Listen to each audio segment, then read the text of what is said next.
helping me. Yeah. Hello.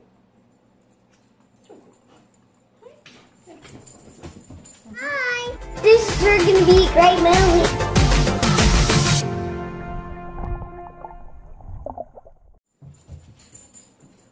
You're coming up for a while. Okay. That's very nice. Okay, time to go. Thank you. Okay, stay. Stay there. Okay, so back again. We have gone through one roll of the Gorilla Tape, and there's still a few more pieces that I want to get on there, but I don't have another roll right now, so I'll have to pop out to get one of those. What I want to do in the meantime, though, on the back you can kind of see where we have got good glue contact between the flipper and the flip-flop. So what I want to do is I want to kind of squirt a little bit of extra of the glue in there that it can just kind of set up and just fill a little bit of the gaps. So I'm going to do that. Again, back to that goop tube.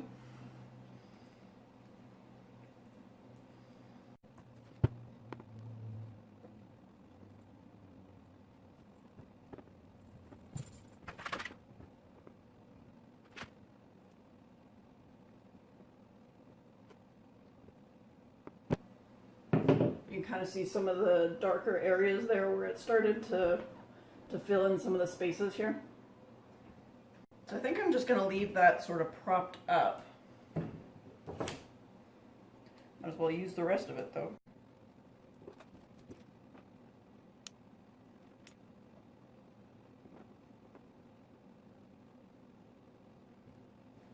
I would say that's effectively gooped. So again, you can kind of see how that's filled in the top there, and we're just going to let that slide all the way down as far as it'll go.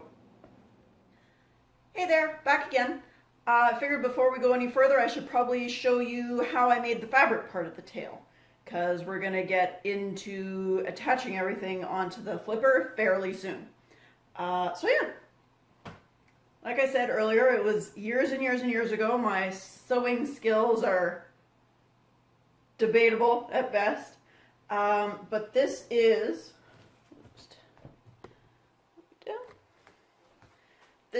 my original fabric tail. So just like that. It is really just a big rectangle of fabric that has had a little bit of some extra fabric cut out of it. I don't know if you can really see the stitch along here, but that's how it gets its taper. All I did with this, I started out with a rectangle of fabric that was pretty much came from here, and it overlapped the floor by like a couple of feet. So I will show you what exactly I did on our American Girl.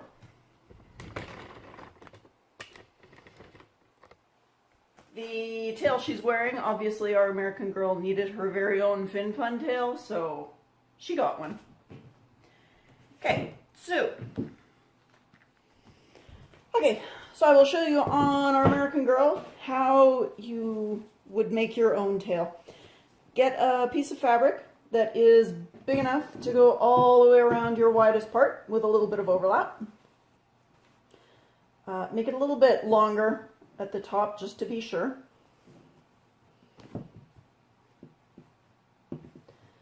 And to avoid having two side seams, I decided with my sewing skills, probably my best bet is just one seam down the back.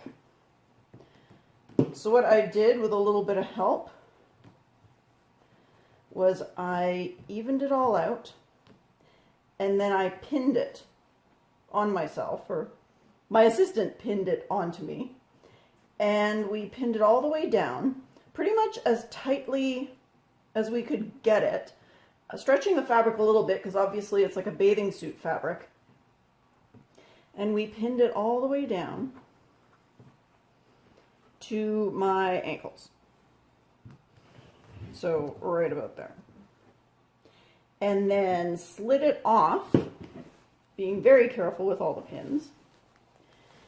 And when I was done, so we're still right side out, but instead I had pins that basically ran down here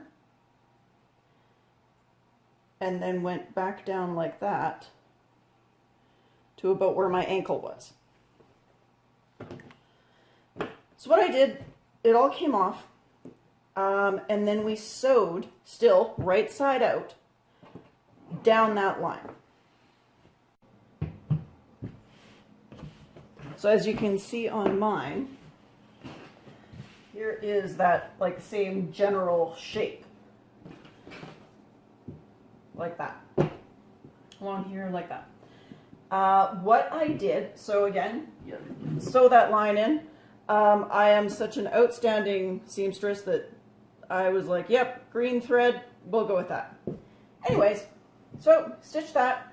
Then I took a look at it, and obviously if I were to stitch along here, I'm going to have a big chunk of fabric here and still down to here. I figured what I was going to do is, after I did my first stitch, was flip it inside out. But I wanted to leave this piece here to sort of flutter around in the water. I figured it looks sort of like a back dorsal fin. So I cut away this extra bit here down to about this point here, and then left all of that. So then I took it and turned it inside out,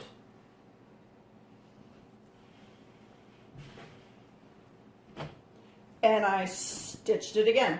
So that would give me a double stitch all the way down, and all of my raw edges.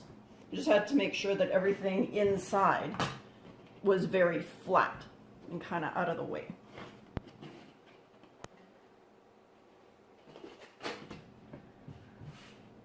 So that was my second pass.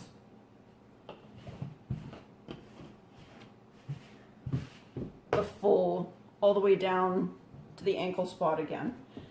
One full pass on the wrong side. And then I had some corners that were kind of sticking out by my hips. So I did a third pass to just kind of refine the shape a little bit. I didn't bother to cut that off because it's all stretchy and it's going to kind of just be absorbed into that anyways. So again, all the raw edges are encased. And I also threw in just a quick stitch around the top so that I could put a drawstring in the top. The other option is elastic, but I happen to have just some blue cording, so. So again, when you flip it all around the right way, you now have a finished stitch instead of the raw edges that you start off with that looked like that. But now this part that's left behind is going to end up being part of the fluttery back fin. And you've still got all the extra stuff down at the bottom. And all this ever really did was overlap the monofin, because this just fans out. And it just sort of covered it and fluttered around it. It wasn't actually attached. I made a little tie at the back by the ankle that I was able to actually tie my old monofin to, because it just had the little back strap on it. So I would just tie that in when I put it on. Then I didn't have to keep playing with the ankle strap on that. So yeah, this is the tail that we're going to attach that homemade monofin. But actually I'm going to do some cutting of part of the back fin and the overlapping stuff, because I think I want to have it almost shredded looking and have it on top of the clear monofin in like different patterns and swirls and whatever. So that's the plan. Let me know if you actually want to see me make another mermaid fin for our American girl, because really it wouldn't take too much, but it's fairly self-explanatory. So yeah, that is how I made the fin, the flipper, the tail.